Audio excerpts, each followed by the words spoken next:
अस्सलाम वालेकुम डॉक्टर अलमास नूर बुखारी, कैसी हैं आप? ठीक हैं? बिल्कुल ठीक। आप सुनाएं कैसी हैं? खैरियत से? बिल्कुल ठीक हूँ। आज मैं आपसे पूछना चाहूँगी कि जो टैक्सेस होते हैं हमारे इलेक्ट्रिसिटी बिल में, वो कौन कौन से होते हैं और उनका जो लीगल है इलीगल है, उसके बारे में आप थोड़ा मुझे एक्सप्लेन करेंगी? जी बिल्कुल। देखें, जो इलेक्ट्रिसिटी के बिल्स हैं, बेसिकली बिल्स पे कैटेगोरिकली काफ़ी सारे टैक्सेस लगाए जाते हैं, जिन्हें अप्रूव्ड करके अथॉरिटी से साइन करवा कर लीगलाइज करवा लिया जाता है बिल्स पे अप्लाई करने के लिए। बट द फैक्ट इज़ कि उसमें जो मेन पॉइंट ऑफ कंसर्न है वो ये है कि जो स्टैंडर्ड डिसाइड हुआ है ना, उस स्टैंडर्ड से डेविएट होना इलीगल है। लाइकवाइज मैं आपको एक्सप्लेन करती हूँ कि अगर जीएसटी बिल्स के ऊपर according to sales tax act 1990 और जो करंट फाइनेंस बजट जो 2023 का आया है उसकी अप्रूवल के बाद इफ इट्स 18%, तो वो आपके बिल पे 2019 के 18.1 भी नहीं हो सकता, लेकिन बिल्स पे 19, 20, 21 देखा गया। मैंने अपने कोर्स ऑफ प्रैक्टिस में ये देखा है कि इलीगल और अनऑथराइज्ड स्टैंडर्ड जो है वो टैक्सेस का उन पर लगाया गया है। ठीक है। दूसरी बात हो गई कि आप देखें ना, ये सीधा सीधा इसे जुल्म नहीं तो और क्या कहेंगे आप, कि आपको एक चीज़ लीगलाइज वे में इलीगली चार्ज की जा रही है।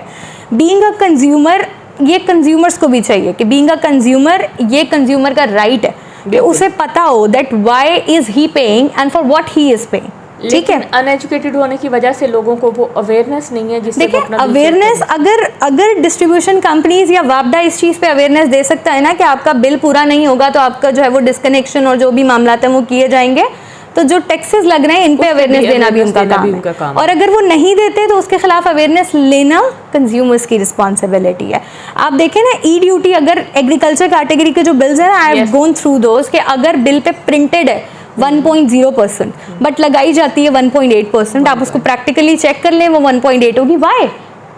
This is wrong, this is illegal. अब आप देखें ना, एक एफपीए का जो इकोनॉमिस्ट ने नया जो एक हॉट टॉपिक करंट जो टैक्स डिसाइड किया हुआ फ्यूल प्राइस एडजस्टमेंट का, आप देखें एक चीज़ मैंने मार्च में यूज़ की है, उसके लिए मुझे अगस्त में चार्ज किया जा रहा है। ठीक है। एक ऐसी पॉलिसी बना देना जिसपे मैं ये ना देखूं कि ग्रास रूट लेवल पे उस पॉलिसी का क्या इम्पैक्ट होगा, दिस इज रॉन्ग। आप देखें, एक जो नई पॉलिसी निकाली है जिसमें कंज्यूमर्स को प्रोटेक्टेड और अनप्रोटेक्टेड कैटेगरीज में डिवाइड किया जा रहा है। पिछले 6 मंथ्स तक अगर आपकी कंजम्पशन बिटवीन 200 या बिलो 200 यूनिट्स है तो यू आर प्रोटेक्टेड कंज्यूमर।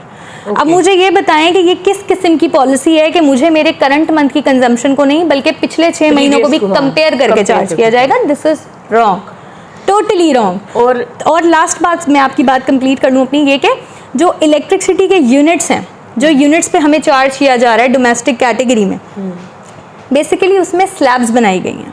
ठीक है।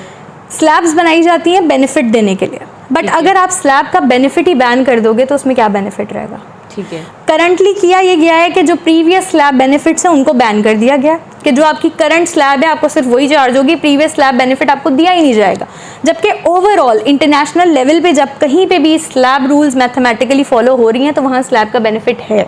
And no single country has banned it, I think except Pakistan. Pakistan में यहाँ पे किया ये जा रहा है कि इन्होंने स्लैब बेनिफिट्स को जो है वो बैन कर दिया है और कंज्यूमर्स को स्लैब बेनिफिट का प्रॉफिट नहीं दिया जा रहा, बेनिफिट नहीं दिया जा रहा। This is clearly against mathematical rules. Arithmetic की बेसिक्स को, माइक्रोसॉफ्ट एक्सेल के जो रूल्स हैं उनको प्रॉपरली ना शाटर किया जा रहा है। और आई डोंट नो इकोनॉमिस्ट ये क्यों नहीं देखते हैं कि हमारे मुल्क में तकरीबन 90 से +% जो पॉपुलेशन है ना वो बिलो पॉवर्टी लाइन है, they are living below poverty line. आप देखें ना, कॉन्स्टिट्यूशन ऑफ पाकिस्तान में कहा गया है कि you have to save people from exploitation. आपको अपनी जो पब्लिक है उसको एक्सप्लॉयटेशन से बचाना is the responsibility of state. तो इजंट इट एक्सप्लॉयटेशन? तो इलेक्ट्रिसिटी बिल में क्या क्या ऐसी गलतियां हैं जो हैं और आपको लगता है कि ये फिल फोर जो है वो सही हो जानी चाहिए और इनको कैसे ठीक किया जाए? देखिए, बेसिकली एक तो प्रॉब्लम ये आती है कि आपके जो मीटर की रीडिंग है, वो जो स्नैप रीडिंग है, वो बिल्स पर अक्सर रॉन्ग होती है, आपके बिल की होती नहीं है। आपके bill pay that is printed, वो आपको देखना, आपको चेक करना चाहिए कि ये गलती आपके बिल में ना हो। जो मीटर की रीडिंग है वो सेम होनी चाहिए at your installed meter and your printed bill. Meter का सीरियल नंबर सेम होना चाहिए, आपके कंज्यूम्ड यूनिट्स का डिफरेंस सेम होना चाहिए जो प्रीवियस मंथ से लेकर अब तक आपका रहा है। ठीक है। तो ये काफ़ी सारे ऐसे मामलात हैं, स्पेसिफिकली जो टैक्सेस के मामलात हैं ना, इन चीज़ों पे तो मैं कहूँगी कि जो वापडा के चेयरमैन हैं, you are very honourable to me, लेकिन सर प्लीज़ इन सारे मामलात पे देखने की, सोचने की और इन पॉलिसीज़ को अमेंड करने की, इन्हें according to public of Pakistan, जो पब्लिक का लिविंग मेरिट है ना, उस पे लाने की बहुत बहुत बहुत ज़्यादा ज़रूरत है। आप मेरे लिए बहुत ऑनरेबल हैं, but it's my humble request कि please take over these matters into your consideration.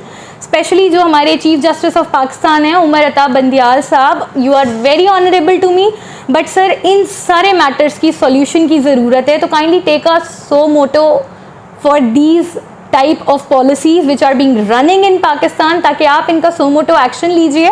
और over and all from the whole public, whole consumers of वापडा, कंज्यूमर्स ऑफ इलेक्ट्रिसिटी, आपको कोर्ट में मैं रिप्रेजेंट करूँगी। मैं ये सारे पॉइंट्स ऑफ कंसर्न्स जो मैंने देखे हैं अपने कोर्स ऑफ प्रैक्टिस में, मैं इन्हें आपके सामने प्रेजेंट करूँगी, but it's a humble request कि यू हैव द अथॉरिटी, तो प्लीज़ काइंडली उस अथॉरिटी का थोड़ा सा चंक पब्लिक को भी दे दें, और उसके लिए थोड़ा सा आप जो है ना एक सो मोटो ले लें, तो that would be a great favour for the public. Thank you so much Almas, बहुत अच्छा लगा। Thank you so very much, आपने ऑनर करने के लिए बहुत अच्छी कोशिश